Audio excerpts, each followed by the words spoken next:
upgrades done here, so alright, check out see what we got. First things first, I took the weights off of here. I guess one thing I should do is just show you the difference here in the stance.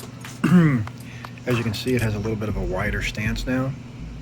It's not a whole hell of a lot, but it was enough. Let me see if I have the old links down here to show you the difference. Okay, this was the old steering link before.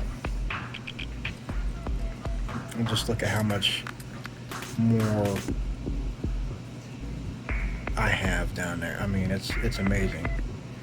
This was off the old axle housing, which I don't know what I did with that right now. It's actually not in here. And these are the old weights. You know, not old weights, but you know, the weights that I just bought for this. I'm gonna try it without the weights, give it a fair little comparison. Okay, so let's go over what we did do. We got some hot racing end pieces here. I forget what these are called, but I wanted to go with the metal there in the front because I have metal in the back, and I just feel like that's probably a good way to go. I don't want to take any chances on having something that's weak. At least not right off. I'm sure I'll find other things that I want to change and move around. Okay, so we got the steering link set. This is off of the Barrage 1.9, the Doomsday version. Same with the axles. I did not change the differential gears or anything like that. And as you can see, with the body on, and I know I got the clips inside there, but just look how much more clearance I have. The old setup, the body was more or less down right here before I even got started and put it on the ground, so it's got a whole lot more clearance. It should help it out quite a bit. Alright, let's take this off and show you what else we've done. So we blew the motor before. We just kind of overdid it on that old little tiny motor here, so I put in a 390, which is basically an upgrade. I had to use a different plate. Still have the same pinion and spur, no problem. I put the new link set. As you can see, I had to change a few things there to make everything fit. In the back here, we added one of my favorite features, four-wheel steering. So back here, we have a cheapo servo that I got off of Banggood. I got like a pack of 4. And we have the same axle setup as we did up front. We have the metal end pieces here. Again, I forget what these are called, whatever. But this piece here that holds the servo is 3D printed. Some of these other pieces are 3D printed too, like the, God, I can't remember what those are called. The turn pieces there, the plastic arm turn pieces. Sorry, I'm not real good with the terminology. But let's get rid of that stand there so we can kind of really take a look at it. So this is the new setup, and as you can see, I had to leave the gap there in order for this to fit properly. Same on this side. These shafts themselves, I've been told to take and shave them down a little bit, but I'm going to kind of run it the way it is and see how it goes. I want to see what it'll do before I go making a whole bunch of changes. As you can see, the steering knuckle or whatever that's called, that's 3D printed. I did one there and then one over here. Again, those are just quick prints too, so there's not they're not perfect, I know. I think I've got like 30% fill on them or whatever. I just want to check them out, see how strong they are. If they hold out, you know, I'll make some final pieces at like 40% or something, you know, go from there and then leave them on the truck. But for now, we're going to try that. What else did we do? We added this guy up here. Again, this is 3D printed. 20% as well. And again, I apologize. I got really bad allergies right now. I switched jobs and I'm in a real dusty environment now, so it's really been messing with my allergies. But anyway, back to it.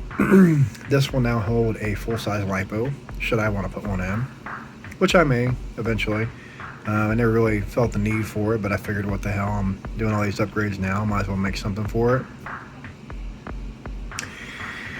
And we added a spot for the rear steering in there, and it's kind of funky the way that this thing works, because here's the radio.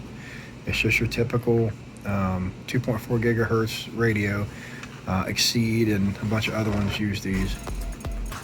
So basically, you have your on and off switch, you have your dual rates right there, and you have your steering reverse, or I'm sorry, your servo reverses. Over here, you have your steering trim and your throttle trim. Now, let me show you. This is going to make this truck a little weird to operate. Okay, so let me get the remote here, kind of show you what I'm talking about. Okay, as you can see, we got front steering, plenty of power, right? Now rear steer, move the trigger, right? Forward, reverse, like normal, okay? Now here's where it gets funky. These are the rear wheels, again, front wheels, right? These are the rear wheels. This is the steering trim, watch this. That is my 4-wheel steering.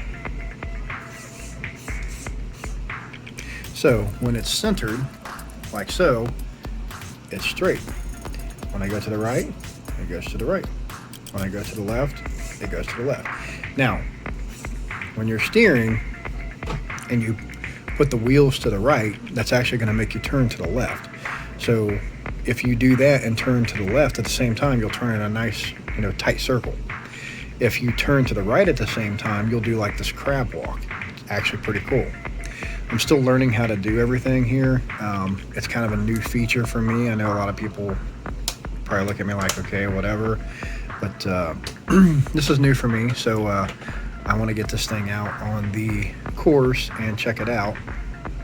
I did one more modification that I'm going to leave permanent. This is, oops, I was the wrong way, my bad. This is the body I made, the Tesla body. Now, I'm not going to run it right now because I still like the other body too. I wanted the Tesla body as well. But what I had done, okay, you see how the battery tray is in the way?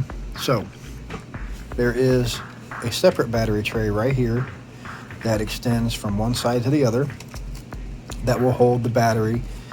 This probably won't hold a large battery, which I don't really care, but it'll hold the smaller, whatever you call that, shorty or whatever battery. So when I run this body, I will have to take this off, which is basically one screw, no big deal. Take it off, throw this on there, put my zip ties down because I still haven't come up with a system to attach them yet. I'm thinking about drilling some holes and things like that. I haven't gotten that far yet. What my idea is, I'm going to take some clips, drill them into the frame here, and have them to where you clip them to the side and they lock in place like that. I think it'll lock in really good around here, somewhere on the frame rail.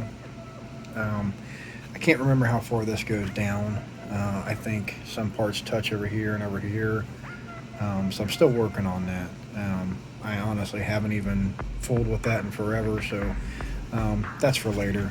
I just wanted to get this thing back together so I could play with it some more. I love this truck, and it's really my only crawler, so I really wanted to get back out on the course and check out my new features and stuff.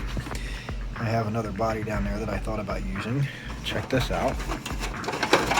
Actually looks fairly decent. Way too big for the truck, but yeah, maybe one of these days I'll get a bigger crawler and we'll throw something like that on there, but I don't really need to. Pretty much have what I like, so yeah, we're gonna get this thing buttoned up here and get it out on the course and see how it performs. If I don't like the way that it performs, then I'll go back to putting the weights and stuff on there, but I want to check it out first and at least give it a shot and see how well it does or doesn't do with what it currently has before I go any further. So let's go check it out.